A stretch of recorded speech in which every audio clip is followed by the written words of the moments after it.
Irish Constitution, which is in the name of the Holy Trinity. So obviously everybody understands that this is not a neutral statement. Now, the Constitution of Norway has just been amended, just meaning in 2012 or 13, I think, just several years ago. And they removed the definition of official church, or state church, that had been there from the 19th century, but it was no longer considered acceptable. But the Constitution of Norway still says that the Lutheran Church is the people's church, or the people's religion of Norway, that the king must belong to the Lutheran, the king of Norway, or the queen, must belong to the Lutheran Church. And moreover, there is a new article on values that says our values remain our Christian and democratic and humanistic heritage. The Constitution will ensure democracy, rule of law, and human rights. Now, notice this our. There is a collective us that has a cultural identity or heritage, and this heritage is Christian. It's not only Christian. It is Christian and humanistic, and there is democracy and human rights and the rule of law.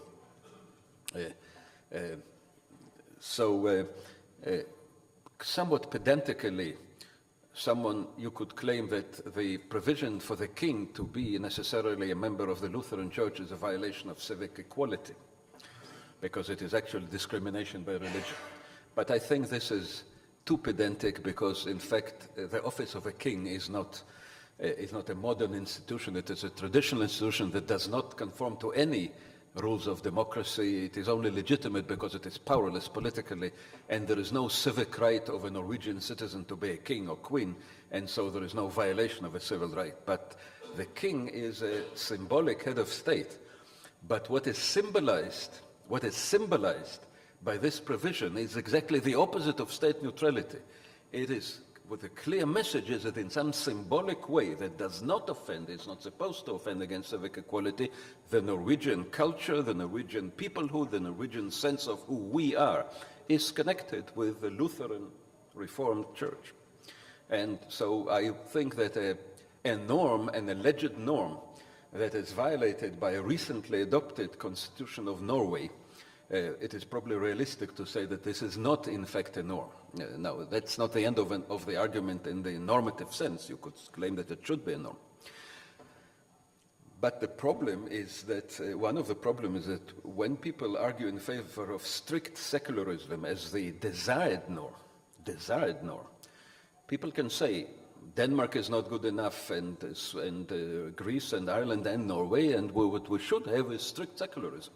That is a legitimate argument. The problem is that strict secularism in Europe, as practiced in France as the classical example of it, is in some ways much more offensive to religious minorities than soft preference given to Christian tradition that is practiced in some other states. It is obvious that when in France the ban on the hijab in state schools is imposed in the name of state neutrality. The report that recommended this law repeatedly mentioned that in France the republic should be neutral in religion, the state power should be neutral in religion, and therefore there should be no presence of religion in the public sphere, and therefore we legislate this thing. So obviously this is I am personally not in favor of such legislation. I think banning the burqa is legitimate, problematic, but legitimate because of the extreme character of burqa,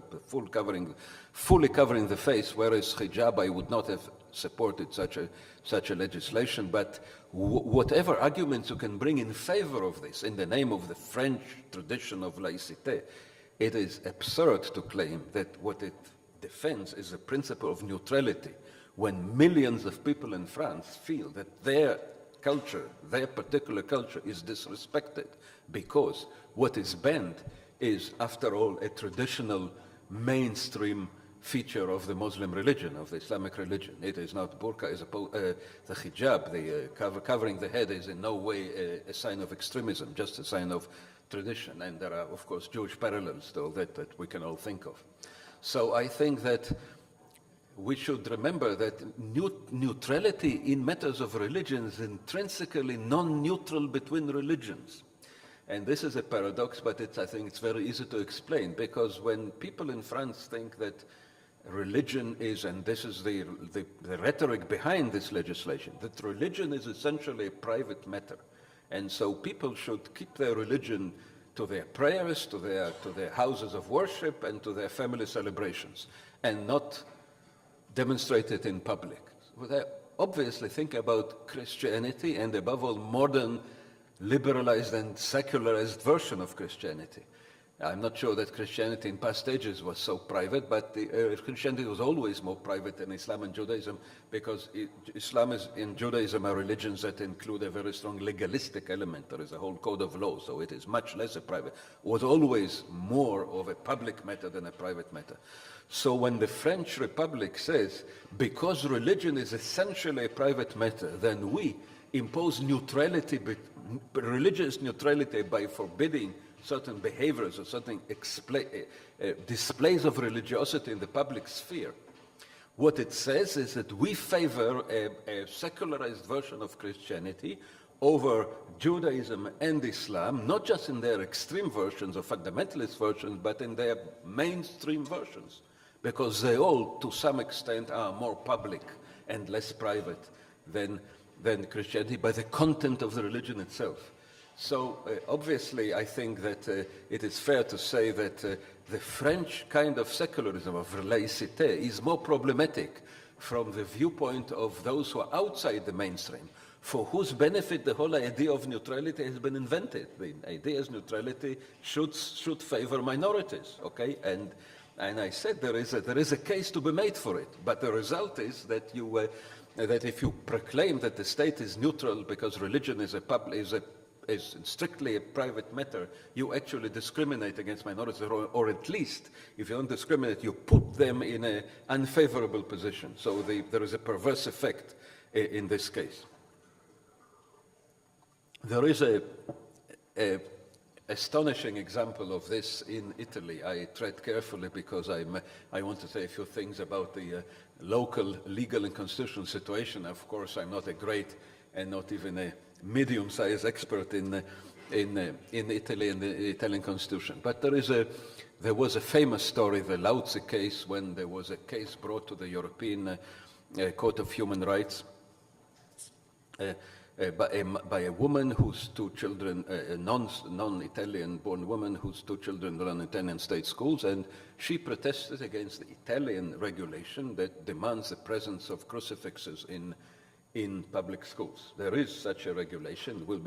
Will come as a surprise to many people who think in general terms about European secularism. Well, in Italy, which is a secular state, whose constitution, of course, says that there is full freedom of religion and full equality, the term secularism does not appear in the constitution, but it is a part of the jurisdiction of the Italian Constitutional Court that says that state is secular and therefore should be neutral, okay?